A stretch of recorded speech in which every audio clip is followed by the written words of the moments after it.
السلام علیکم ورحمۃ اللہ۔ محترم سامعین کرام، آج ہم ایک دلچسپ واقعہ آپ کی خدمت میں پیش کریں گے کہ خوف خدا ہو تو ایسا۔ تو محترم سامعین کرام، آج ہم گناہ کرنا چاہتے ہیں لیکن ہمیں گناہ کا موقع نہیں ملتا، اس لیے گناہ نہیں کر پاتے، جبکہ ہمارے اسلاف ایسے متقی اور پرہیزگار ہوتے تھے کہ ان کو اگر گناہ کا موقع بھی ملتا تھا تو وہ خوف خدا کی وجہ سے اس موقع سے فائدہ نہیں اٹھاتے تھے۔ مثال کے طور پر ایک تابعی کے بارے میں آتا ہے کہ ان کو عیسائی بادشاہ نے قید کروا دیا۔ بادشاہ چاہتا تھا کہ ان تابعی کو قتل کروا دے، مگر اس کے وزیر نے کہا کہ نہیں، اس کے اندر بہادری اتنی ہے کہ اگر یہ کسی طرح ہمارے مذہب پر آ جائے تو یہ ہماری فوج کا چیف کمانڈر بنے گا۔ ایسا بندہ آپ کو کہاں سے مل سکے گا؟ بادشاہ نے کہا اچھا، میں اس کو اپنے مذہب پر لانے کی کوشش کرتا ہوں۔ بادشاہ کا خیال تھا کہ میں اس کو لالچ دوں گا،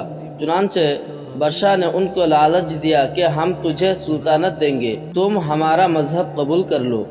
مگر تابعی نے کوئی توجہ نہیں دی۔ جب تابعی نے کوئی توجہ ہی نہ دی تو بادشاہ پریشانی کے عالم میں بیٹھ کر سوچ رہا تھا۔ اسی دوران اس بادشاہ کی نوجوان بیٹی نے پوچھا، ابا جان، آپ پریشان کیوں بیٹھے ہیں؟ بادشاہ نے کہا، بیٹی، یہ معاملہ ہے۔ لڑکی کہنے لگی، ابا جان، آپ مجھے اجازت دے تو میں اس کو راستہ پر لاتی ہوں۔ چنانچہ بادشاہ نے تابعی کو ایک کمرے میں بند کروا دیا اور اس لڑکی سے کہا، تم اسے راستہ پر لے آؤ۔ اب وہ لڑکی اس کے لیے کھانا لاتی اور بن سنور کر سامنے آتے۔ اس لڑکی کا یہ سب کچھ کرنے کا مقصد تابعی کو اپنی طرف مائل کرنا تھا۔ وہ لڑکی اس طرح 40 دن تک کوشش کرتی رہی، مگر تابعی نے اسے آنکھ اٹھا کر بھی نہ دیکھا۔ 40 دن گزرنے کے بعد وہ لڑکی تابعی سے کہنے لگی کہ آپ کیسے انسان ہیں؟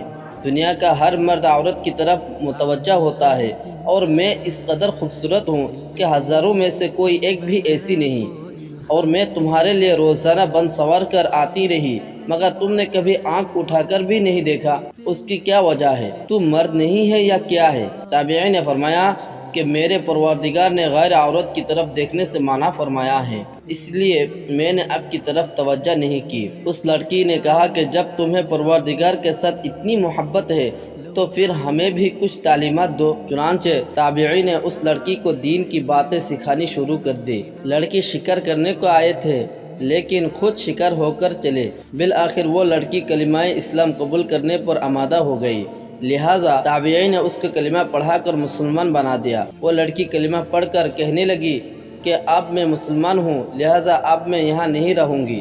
بعد میں اس نے خود ہی ایک ترکیب بتائی جس کی وجہ سے ان تابعی رحمۃ اللہ علیہ کو بھی قید سے نجات مل گئی، اور وہ لڑکی خود بھی محلہ چھوڑ کر مسلمان کے ساتھ چلی گئی۔ اللہ اکبر! حیرت کی بات ہے کہ ایک جوان لڑکی ان کو اپنی طرف متوجہ کرنے کے لیے 40 دن تک تنہائی میں کوشش کرتی رہی، مگر تابعی نے اس کی طرف آنکھ اٹھا کر بھی نہ دیکھا۔ یا اللہ، ہمیں تو حیرانی ہوتی ہے۔ یہ کس لیے تھا؟ اس لیے کہ ان کا تزکیہ ہو چکا تھا اور نفس کے اندر سے گندگی نکل چکی تھی۔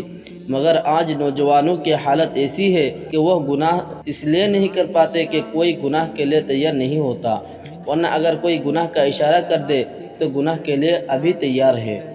اللہ تعالی ہم سبھی کو گناہ سے حفاظت فرمائے، آمین۔